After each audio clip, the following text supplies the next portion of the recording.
the Chargers, one of the teams we love talking about on this podcast. We talked about them a lot last year, and that's only going to continue this season because I think they're going to be very good.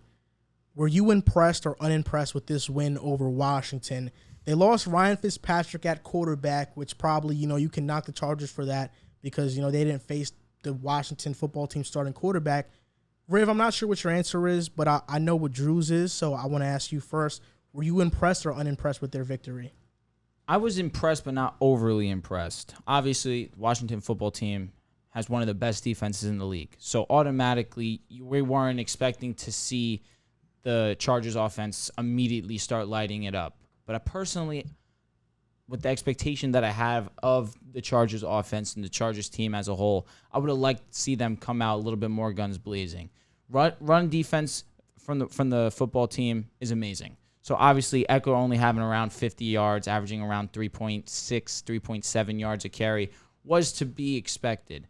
But Herbert's stat line, I would have liked to see better numbers from him. Had the pick. The pick was a good play from the defender, but still not the best ball from Herbert. Happened in the red zone also too, so that's an untimely error that you don't like to see from Herbert, of course. Herbert had a bunch of good plays. I would say for the offense, though, the highlight for me would be Mike Williams and Keenan Allen. They combined for 18 or 17 receptions, had 182 yards combined. They were really special, and that was the highlight for me. But defensively, the Chargers against a Washington football team that obviously, how you mentioned it, didn't have their starting quarterback and Ryan Fitzpatrick, and they only won this game by 4 points.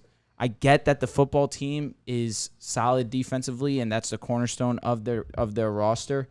But this is a team that obviously the quarterback goes away. You need to put him away. You need to put them down, and you need to continue to keep running up the scoreboard. But the football team did a really good job of holding that.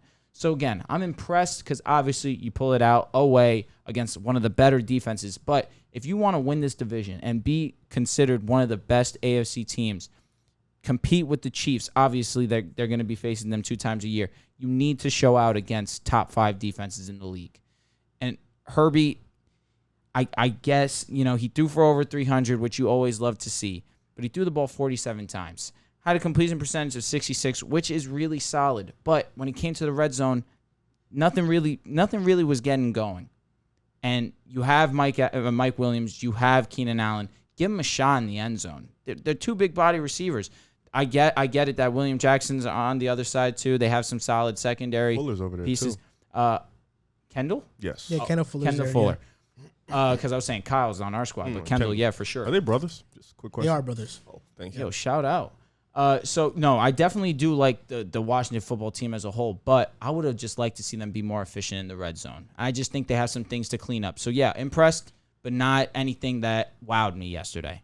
And just saying, Drew has Herbert winning MVP this season. I do, for sure. That's why I was a little bit underwhelmed in the sense of his stat line. I get it. The football team's defense, I'll keep saying it, is amazing. But Herbert is supposed to be a top 5, top 7 caliber type quarterback. And the way that I have him projected this season, I would have liked to see more touchdowns. So they are brothers. That is a fact. Yeah, they are brothers. Right. Yeah. I thought you were lying to me. No, they're brothers. Yeah. All right. Kyle's better. I'm Kyle is better. No, He is. I didn't hear what you said. That's why. Okay. I'm impressed. This team last year, one of their main problems was clock management and 1 possession games they didn't win. And in a game like this where your offense isn't clicking, Justin Herbert isn't playing that well, you're playing one of the best defenses in the league, you have to grind out a win. They did exactly what I thought they wouldn't have done last year. And that in itself is impressive for me because there are going to be games where your offense isn't clicking. There are going to be games where Herbert isn't playing his best. And, like you said, Mike Williams and Keenan Allen, they played well. Mike Williams looked like the guy that they drafted finally, so that's good for him. But like you said, Herbert, he didn't play well. He didn't play to what you expect him to play, the MVP. But at the same time, against a defense like that, there's going to be games like that. And you have to understand where, all right, stuff may not be clicking, but I got to find a way to get this win somehow. Sure. 4-point game.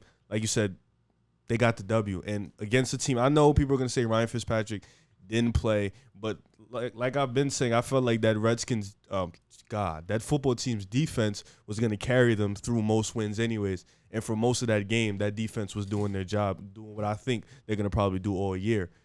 They plugged in another quarterback. Fitzpatrick is a hit and miss regardless, but I think Herbert and the Chargers, for what they did, getting that win in a primetime game, I feel like that was impressive in itself. So I'm impressed with them from the jump. I was very impressed. Really? Very impressed. Really? Come on. It wasn't even that crazy. And Riv, you're right. Last year, they wouldn't have won this game. That was a very good point.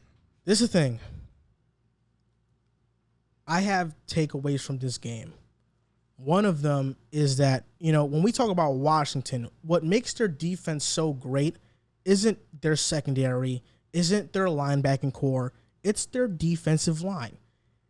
And they played okay, but the Chargers held up their own. Last year, if they faced the same team, they probably give up 5 sacks. For sure. Rashaan Slater is phenomenal. He's going to be an all-pro tackle in this league and have a similar impact to what Tristan Wirfs had to Tampa Bay last year. Rashaan Slater had 49 pass blocking snaps, 0 pressures allowed. Washington moved Chase Young away from his side and put Chase on Bulaga and had Montez Sweat against Rashaan Slater for most of the game, and Montez Sweat was getting destroyed in that matchup. He was. Chase Young had his way against Bulaga, but it wasn't abysmal. Bulaga held his own on some plays. And just the additions they made on the offensive line, getting Matt Filer, Corey Linsley, Abouchier, and then Slater, their offensive line is going to be great. And if they can hold their own against this Washington football defensive line, they can hold their own against any single defensive line in football. Other takeaway, Mike Williams. Joe Lombardi in the offseason said that Mike Williams is going to be the X receiver of this offense. Basically, the same role that Mike Thomas had with the Saints for years is what Williams is going to have with the Chargers this season. And Mike Williams' first game with Lombardi, 8 receptions, career high, 12 targets, second highest of his career, and 81 yards and a touchdown. I think this season, Mike Williams has 1,200 receiving yards or more, and we're going to view him as a top 15 receiver in this league. That's how great of a season I think he's going to have. Joe Lombardi, play calling was great. The one play that stood out to me the most was his stat concept in the red zone. And Herbert did give a ball to Williams that he caught it in the red zone. This stat concept was beautiful. Joe Lombardi lined up 4 receivers to the right. Williams one-on-one matchup on the left. Herbert just threw it up. Easy touchdown to Mike Williams. Joe Lombardi did a phenomenal job calling this play.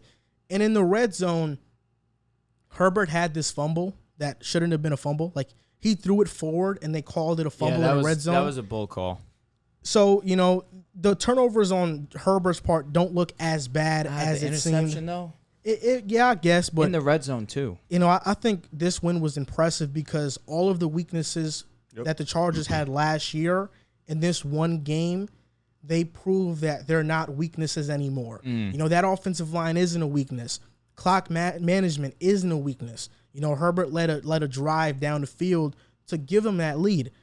And as for Washington, Taylor Heineke, the stat sheet shows that he had an okay game, but watching it, I wasn't impressed at all with his performance. I couldn't remember his name. Thank you. Taylor Heineke, I wasn't impressed, and the fact that they're not getting a quarterback really worries me in regards of them winning the NFC East. I saw RG3's post. I did see that. He was like, "Bring me back." He signed to ESPN. Yeah, he's talking about some one more run. He's trying to get back. Wasn't Witten signed to ESPN and pieced out on him too? I think he did. Who? Jason Witten. He went right back to Dallas. That's true. Yeah, so it's possible. But that was after he finished the year of broadcasting with them. Yeah. And he was bad in that year. He was. He was bad in that year. He should have stayed retired. Yeah, he was bald. Hey, he's old. What are you going to do? He looked old. Like the game. Weirdo.